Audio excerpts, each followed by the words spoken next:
New research is bad news for vegans, even if you eat plant-based protein. You might have seen headlines like these over the last week or two. It's based on a new study that supposedly shows vegans don't get enough of certain essential amino acids. When considering digestibility, the research found that only about half of the participants appeared to meet the body's requirements for lysine and leucine. Now, since I've been urging vegans to eat more protein, including more lysine specifically, for like a long time now, I think that video is almost 10 years old. Is that not insane? I'm pretty much legally obligated to talk about this study. It's called Evaluation of Protein Intake and Protein Quality in New Zealand Vegans. 193 New Zealand vegans, long-term vegans. The study authors define this as 2 or more years vegan.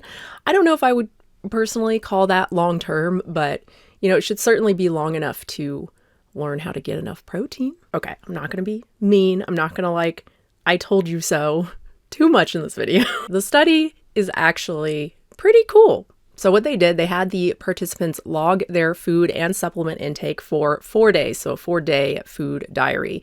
Then the researchers analyzed the food for protein, total protein intake, as well as essential amino acid intake. Then they adjusted these numbers for digestibility, which makes sense given that plant proteins tend to be less digestible, less bioavailable than animal protein. In other words, it's slightly harder to absorb protein from most plant foods than it is from most animal foods. When they did this, when they adjusted for digestibility, they found that about half of the participants did not meet their lysine or leucine requirements. Of course, there are limitations, just like there are with any study, and the authors do mention this. Calculating digestibility, for instance, not perfect, even though they are using the more accurate TID, true ileal digestibility. Food diaries are not entirely reliable. People misreport, either because they misremember or they lie. Even still, I think there's good reason to take this study seriously and to believe that it's probably accurate, that at least some vegans are not meeting their lysine and leucine requirements. Why? Beans, baby. It's always beans. So I'm going to focus on lysine for this video and not talk about leucine, but know that basically everything I'm saying for lysine applies to leucine as well. So after the digestibility adjustment, only 43.5% of the participants met the lysine requirement of 30 milligrams per kilogram of body weight per day. But even before the adjustment, only 66% of participants met the requirement. So without considering digestibility, more than 30% of these vegans weren't meeting the lysine requirement, which means they weren't eating enough total protein, right? That's the answer, just eat more protein. Not necessarily. You can meet total protein needs. You can hit the RDA or even higher while still falling short on lysine, because many plant foods have protein, total protein, but they lack lysine. They have lysine, but not as much as other amino acids. Wheat is a really good example, and it's obviously a major staple in a vegan diet. So even if you were to eat 10 thin slices of whole wheat bread, just your standard Sara Lee or whatever, 600 calories, you'd only get 0.4 grams of lysine. You would get more than that in just 123 calories of Great Northern white beans. And that's just half of a cup. Half of a cup of white beans, cooked white beans, gives you more lysine than 10 slices of whole wheat bread. Here's a very basic breakfast and lunch, something I eat a lot for breakfast. We've got oatmeal with soy milk, flax, ground flax, banana, walnut. Usually have an orange or something on the side. And for lunch, a salad, romaine, cucumber, tomato, avocado, some sort of dressing, Italian dressing, and some beans, half of a cup of white beans. That's less than 1,000 calories total, only 29 grams of protein, yet 1.6 grams of lysine. That is 90% of my lysine needs for the day, in only half of the calories I eat for the day. I could eat basically whatever I want for the rest of the day and I would get enough lysine. I could eat 10 slices of bread if I wanted to. In other words, it's virtually impossible not to get enough lysine if you eat legumes every day. But what about digestibility? Because again, they did adjust for that.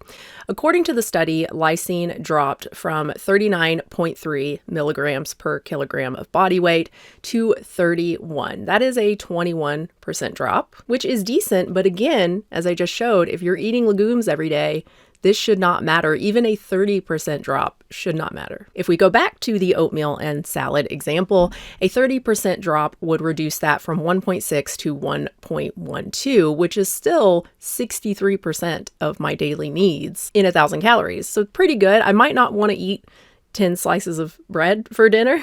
Maybe have something more reasonable like a tofu veggie stir fry with rice for dinner. That would give me another 1.12. So 2.24 grams of lysine total for the day, well exceeding the 1.77 requirement based on my weight, which is about 59 kilograms, in just 1,400 calories. I eat a lot more than 1,400 calories. I should say this is going by the author's reference for lysine, which is 30 milligrams per kilogram of body weight per day. Here in the US, the RDA is actually 38. So that would raise my personal needs based on my weight to 2.24, which is what I got in this made up very low calorie day with the 30% digestibility adjustment. So again, it is virtually impossible not to get enough lysine if you're eating legumes every day. You can see here the top 3 provide virtually all of the lysine, and they're all beans. Basically, the only way these vegans were not able to meet these needs is because they weren't eating legumes. That's crazy. Come on, y'all. What are you doing? You're just living on wheat? Get out of here. Now, eating more total protein is probably a good idea too. Yes, most of these participants did meet the 0.8 grams of protein per kilogram of body weight per day, even after adjusting for bioavailability, for digestibility. But many experts without ties to animal agriculture have argued for years that the RDA for protein should be higher. One of my favorite sources for nutrition science, examine.com, argues that it should be higher for everyone, including for sedentary people. It should be 1.2 grams instead of 0.8 grams. The reason they argue is because, number one, studies using a superior method of determining protein requirements have come to that conclusion, this 1.2 figure. And number two, higher protein intake may increase muscle mass without exercise. That's pretty amazing. And it's particularly important as we age, since we all start losing some amount of muscle around age 40. If we look at the women in this study, they were eating 1.05 grams per kilogram of body weight per day. That's about 69.3 grams per day. This is before the digestibility adjustment. Afterward, protein dropped to 0.8 or 52 grams a day. That's about a 25% drop. So assuming 1.2 should be the new sort of minimum for protein, and assuming 25% is a reasonable adjustment, vegans would want to aim for at least 1.6 to make up for bioavailability. So for the women in the study, the mean body weight is 66 kilograms. Multiply that by 1.6, we get 105.6 grams of protein. Not to toot my own horn, and again, I don't want to I told you so, but this is basically what I've been saying for years now. It is totally reasonable and it makes sense for most vegan women to aim for about 100 grams of protein a day. That's personally what I aim for. My weight, again, is about 59 kilograms. 1.6 would be about 94 grams. Doing this every day, and again, legumes every day, making sure at least some of that protein is coming from legumes, should get you at least double the amount of lysine you need for the day, at least. And if you say, well, I don't lift weights, I don't strength train, so why do I need that much protein? You need to strength train. This is non-negotiable, people. This is not even a vegan issue. Come on, man, we got to exercise. And I want to talk about exercise because, well, they talk about it in the study. If you go to the supplementary material, they looked at caloric intake and physical activity, comparing what the participants got to what they are expected to eat to maintain their weight given low to moderate physical activity. And most of them did not even meet the low activity energy requirements. And the mean was way under the moderate level, suggesting they are not very active, which makes sense going by their body composition. Again, sticking with the women, they were eating 1,792 calories at 66 kilograms, about 145 pounds, and 166.6 centimeters, which is about 5 feet 5 inches, 65.5 inches. There's basically no way they're eating 1,800 calories, weighing that much, and exercising like they should. I'm quite a bit shorter. I'm almost 5'4", 5 feet 3.25 inches. I'm so close. I think that's exactly average for American women, actually. But yeah, if I eat 1,800 calories a day, I lose weight because I'm active. I work out about 40 minutes, 5 to 6 days a week, and I walk around and clean the house and cook and stuff. And if that sounds like too much of an anecdote, if we go to these calorie counters, these estimators, they basically say, yeah, these women are between sedentary and low activity. So the problem here, besides exercising being one of the most important things for health, is that the less you move your body, the less you can eat without gaining too much weight. And the less you eat, the less protein you're going to get. The less protein you get, the less essential amino acids like lysine you get. It's hard to design a vegan diet that meets lysine requirements for someone who doesn't exercise daily without including legumes, seitan, quinoa, pistachios, or pumpkin seeds. People who exercise have higher caloric needs, making it easier to meet lysine needs through other foods.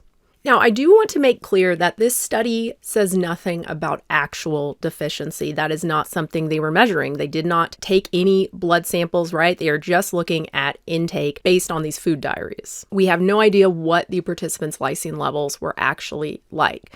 Now, other studies have looked at lysine blood levels, and some do find vegans have lower levels than omnivores, but it's really not clear if that matters. Being lower than someone who eats meat doesn't mean it's less healthy. Omnivores might actually be lower than us when it comes to other essential amino acids. Does that mean they're less healthy? Now, one way we could determine lysine and leucine status is by looking at muscle protein synthesis, because if vegans truly are deficient in any essential amino acid, we would expect to see this when looking at muscle protein synthesis. We would expect to see a reduced rate when comparing vegans to omnivores. But that is not what we see at all. Instead, study after study finds no difference between vegans and omnivores. Now, to be fair, usually what these studies are comparing is protein powder. So they're looking at isolated soy protein powder compared to whey protein powder, right? They're not looking at whole foods. They're looking at foods with high digestibility, right? Because they've had everything removed basically except for the protein. So yeah, soy is going to have high digestibility like whey, casein. It's not really going to be representative of a typical vegan diet where most of the protein is probably coming from whole foods, which is what makes this new study so awesome. Potentially it is very new and I haven't actually read it because my source for full studies that, I don't know, are you even allowed to say it? It's PsyUp. Doesn't have it yet because it's so new and I refuse to buy studies. So I haven't actually read it is what I'm saying, but going by the abstract, it looks really cool. The researchers prepared actual meals for the vegan group and for the omnivorous group, same amount of protein between 1.1 and 1.2 grams per kilogram of body weight for each participant, vegan or omnivorous. Just the difference is vegan, obviously they're not eating animal products, and the omnivore group, about 70% of the protein is coming from animal products. They did resistance training every 3 days for 9 days, and yeah, no difference in muscle protein synthesis. Fun fact, this study is funded by the beef industry. What a world. The final thing I want to share is this expert opinion by Professor Tom Sanders. He's Professor Emeritus of Nutrition and Dietetics at King's College London. He spent a lot of time studying vegans and vegetarians during his career, and he does not seem at all concerned by this study. He notes that, number one, there's no control, and number two, they don't account for the role the microbiome might play in amino acid absorption. This study, for instance, they found significant differences in upregulation for valine, leucine, and isoleucine between omnivores and vegetarians. Professor Sanders also says that while leucine deficiency basically isn't a thing outside of like overt protein deficiency, there is growing evidence that the growth promoting effects of high intakes of leucine and other branch chain amino acids may be linked to increased risk of cancer, especially prostate cancer. In other words, it probably doesn't make a lot of sense to try to get more leucine using animal products, especially when, again, you should be getting plenty if you just eat your damn beans. Come on. You can do it. I believe in you. So to wrap this up, while I agree with Professor Sanders that lysine and leucine is not a problem for vegans, so many vegans getting less than or right at the reference range. It's a bit concerning, I think. It suggests they are just eating way too many grains, which is a problem, even if you are not concerned about protein at all or essential amino acids. What about iron? What about zinc? These tend to be higher in legumes. So eat your legumes. Even half of a cup a day makes such a huge difference. And if you still struggle, if you really struggle to eat your beans, which I mean, apparently people do, protein shakes. Protein shakes are amazing. 1 banana, 20 grams of pea protein, a cup of soy milk. This gets you about 24 grams of protein, 1.6 grams of lysine. For most of us, that's going to be well over half of what we need in 300 calories? Thank you so much for watching, guys. I really hope you enjoyed this one. I enjoyed reading this. I was admittedly kind of excited when I saw the headlines not because, oh, it gives me another reason to yell at people about protein. Number one, I figured there was more to the story, and it just meant there's more studies about veganism. I talked about this, I think, a few months ago. There are just so many new studies on vegans. It's really cool. No, I don't love the headlines implying that vegans can't get enough lysine because, of course, people are going to read it that way. I would love to see a headline that's like, vegans eat your damn beans. That would be fantastic. And to be clear, that is basically what the researchers conclude as well, that some of the, grains, cereal grains should be replaced by legumes. And most of the protein for these participants is coming from legumes. They just need to eat more of them. And I should also say, I'm not like the lysine person. I didn't come up with that or anything. It's been talked about in studies for a long time. It's been considered determined to be the limiting amino acid in vegan diets. I first heard about it, I believe, from Jack Norris at veganhealth.org. Jenny Messina has talked about it as well. They were the ones who really popularized, at least for me, the idea that it's not just about total protein intake. Final thing I'll say, I think I already said final thing I'll say, but the true final thing, what's the downside to getting more protein and eating more legumes? It just means you're adding more variety to your diet. What's the downside? Okay, I'm really done. Thank you so much, guys. I really do hope you enjoyed it. Please do like and subscribe. It really helps out the channel. And of course, thank you so much to all of my supporters here on YouTube and on Patreon, patreon.com/unnaturalvegan. I really, really appreciate it. And I do publish 2 exclusive videos for Tier 2 members and patrons. I do a vlog, and then I do a controversial topic. I'll have that one up for April next week. I should not say next week. That implies that I'm going to get this up by the end of the week, and I don't know if that's true. Whatever. Thank you, guys. New video soon. I do want to talk about something that's not protein related. Can I make it protein related? No. I was sent some beautiful nail polish. Oh my gosh, it's so pretty. It's on my nails. Well, I guess I'll start at the beginning. I was watching a Polished Yogi video. She does nail polish reviews. And I think she just mentioned this plant milk nail polish, something oat milk or soy milk or something like that. And I was like, what? And she said it's from the plant milk collection. I was like, oh, what? I've never even heard of this brand. Are they vegan? Pretty much all nail polish is vegan, but is this a vegan company? And sure enough, it is. The owner, Stephanie, is vegan, and most of her collections are I almost said animal based, focused on animals and conservation. She has a new one, a wildflower collection, and all of the colors are, based on animals. There's a pink one based on a pink grasshopper. It's awesome. So anyway, I went to Instagram and I followed her account, and then she contacted me and was like, hey, I saw you followed me. I know who you are. Do you want me to send you some nail polishes? And I was like, oh my God, what? She asked me which ones I wanted, and I was like, oh my God, all of them. I chose this one, Bufflehead, which is based on this Bufflehead duck. It is purple with a green, shimmer green shift, and purple and green. I love that combination. I have since I was a kid. And then this one, Pacific Blood Star, it's this beautiful pinky red with an orange shimmer, an orange shift to it. Oh my gosh, it's so pretty. So I'm wearing the Bufflehead on my nails right now. Oh, she also sent me 2, I think, of her bestsellers from the plant-based milk collection, the strawberry soy milk and the vanilla almond milk. I'm excited to try those. These are what's called jelly. It's like a thinner, more translucent formula. And I don't think I've ever really tried anything like this. So I'm excited to try those. But I tried the Bufflehead first because I promised my 8-year-old that I would wear a purple polish next because that's their favorite color. Not only is it beautiful, but it was one coat. I ended up putting on 2 coats just to see if there was a difference. I swear there was none. I've never had a shimmery polish like this that is one coat. It is so impressive. I can't wait to try the red one, the Pacific Blood Star, to see if this one is too. And then I went to Polish Yogi to see if she had any like review videos specifically on Dimension nails.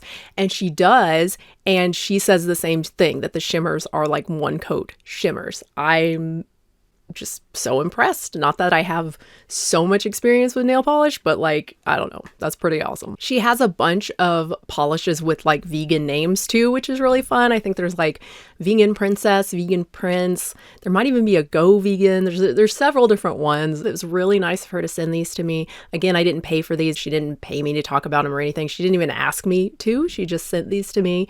And I love supporting vegans and vegan companies. Again, the quality is so good. It's like, I don't know, man. It's a win-win. Oh my God, the green is so pretty. I love it. Oh, it's so pretty. I cannot take good pictures of my nails. Like I don't know how to do it. It always ends up just not nice and kind of blurry. And also I have like, I thought it was tip wear, but I guess it's just shrinkage. My top coat is making the polish shrink, so it looks like I didn't paint the tips of my nails. And this happens within hours after painting my nails, and I don't know what to do. I guess I need to try other top coats, because basically anytime I paint my nails, no matter what polish I use, that happens. Yeah, if you guys have any tips, please let me know, because it's very frustrating.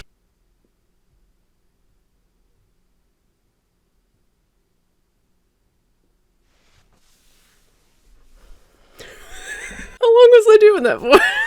Oh my God. Okay.